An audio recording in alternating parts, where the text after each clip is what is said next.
This yarn, I would use it for the lighter skin toned dolls. My name is Nyawira Mafabi. I am many things. I am a daughter, I am a sister, I am a wife and a mother to two wonderful girls. And I am also the founder of Nyuzi Creations. That's a brand that specializes in African themed crochet dolls. Nyuzi Creations started in end of 2016. I noticed there's a gap in that the dolls that were in the market, most of them have typical white features, typical Barbie doll type. And these are not dolls that you can snuggle with. So actually at the end of 2016, I was still on maternity and I went onto YouTube and I saw a crochet doll that had been done and I decided to challenge myself. And therefore I got some yarn and I transformed yarn to this through crochet. And when I did the first doll, I posted it online and I got quite a bit of feedback from my friends. In fact, one of them actually requested to buy it, and that's how Nyuzi was born. It begins with I purchase yarn. I prefer using, there's a thicker yarn and there's a thinner yarn. Thinner yarn will create smaller dolls, but I wanted a decent sized doll. So I buy the thicker yarn. I got the pattern online, but I changed it up a bit. I use now yarn that is closer to our skin tone, and then now I added different colors. So we'll have pink dolls, we'll have yellow dolls. So I crochet the different body parts. There's the head, there's the body, the legs and the arms. Then after the crocheting, I stuff the dolls with fiber fill, and then I join the different body parts. So the end product is a doll that just has eyes, just a basic body doll. Then I accessorize with the different hairstyles and the lips and the clothes. This color would be used for the head, for the neck area, for the legs and the beginning of the arms. So now if I want to attach the arm, it will look like that. For the aesthetics of the doll, I can say I'm a bit of a girly girl, plus my first daughter is also quite girly. So I like pretty things. I like color and I like pretty things. So now, for example, for the hair, putting an accessory in the hair, I love accessorizing, even on myself.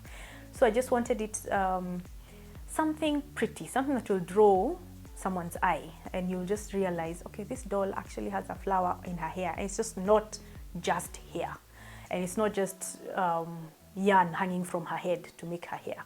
I change the hairstyles depending on my mood, for example, and also for the clothes, because the dolls come either dressed in the kitenge skirt, like the one I'm holding, or she's dressed in tutu skirt and with ribbons on from her shoes to show like she dances. And I draw my inspiration from the internet. I look at other doll makers, what they do, how they've improved, because from my first doll to the dolls I make now, there's been great improvement, and I've made it much prettier than the first doll I made. I normally match the body with the shoes and the arms. The arms, I think of it as like a t-shirt. Okay. So that's how now you see all this variety of colors. Growing up, the dolls that were being sold were typical Barbie dolls with typical white features. You have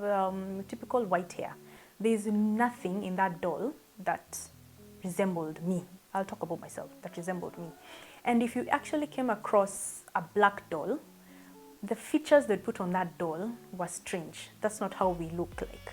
So I'd learned crochet from age 4. That's when I learned it, and then I forgot that craft until I was an adult. And as an adult, I started making crochet blankets and throws and cowls, scarves. Then now, when I was on maternity, I had my first daughter, and the toys that were there are the dolls that are there are either a stuffed dinosaur or a stuffed bee. There was no doll that I could give her that she could cuddle with. And that's actually why I made the first doll. I made it for her. a doll that she can hold the hand and drag on the floor and go to bed with, and it won't poke her. And also a doll that is almost looks like her, almost her skin tone. She won't ask me, why does this doll have, why is this skin color different? Why don't I look like this doll that's supposed to be pretty? So I wanted a doll, it can be her best friend basically, and also a doll that she can cuddle with, a doll that is pretty, and a doll that many people can connect to. Colorism is very rampant in even our current society, Kenya. As lighter is perceived as better. So the first doll I made was of a darker skin tone, and from there when I made it, and actually people requested for it, was a shock to me. I didn't think that it would get such positive feedback. And then now I also realized when I was still making the dolls, I realized not all Kenyans are of a darker skin tone. There are some who also have a lighter skin tone, and I also wanted to represent them. So I do make I make my dolls with two skin tones. There's a darker skin tone and a lighter skin tone. The only one of the challenges is that there's not a range of brown in our market. So I'm limited to just two skin tones until I find more. But I just want people to realize that darker is not bad.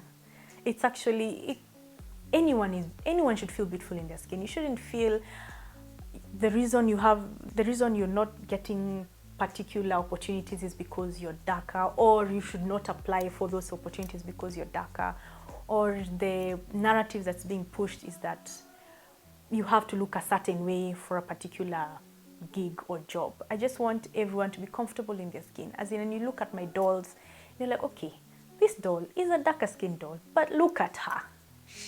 It's handmade, she's soft, she can be carried anywhere, and she can also be washed, so you won't have a dirty doll for the rest of your life.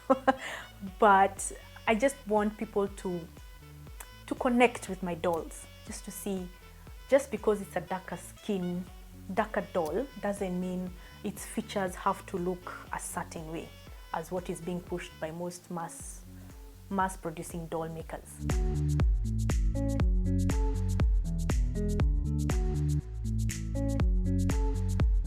First of all, my daughter, I normally call her my my quality assurance manager, because my first doll didn't have a mouth on it, and the nose was a bit wonky. But with time, she'd ask me, Mommy, why does the dolls have mouths? Put mouths.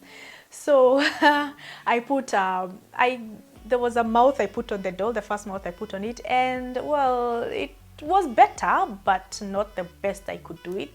So when I went online and I found a mouth that I could put on the doll, that's when now I actually changed up the mouths to this kind of doll, and my daughter loves the dolls, and she's actually the one who pushes for the tutu skirt dolls. She loves pink, she loves being a girly girl, and there are some dolls I make and she'll actually say, oh, that color is not nice. Make it pink, or make it blue colors for boys. You know, people like blue dolls, but I get feedback from her, and sometimes I listen, sometimes I don't. But she's been a great critic of my dolls. So for influencing influencing in my family, I can say that they have dolls to play with all the time.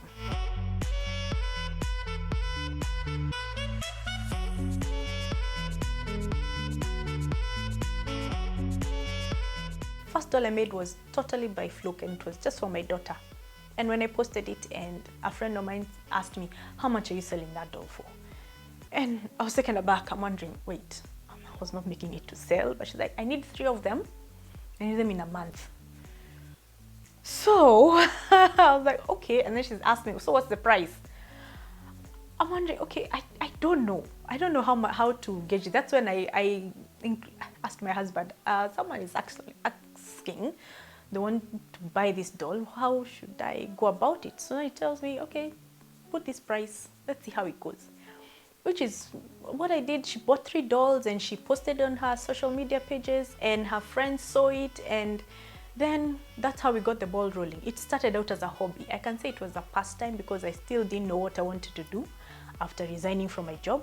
So, but it kept me busy during the day. So it started out as a hobby. I didn't really think of it as a business idea until I got so much feedback in that people were surprised that these dolls exist, that I can actually make these dolls. Yeah.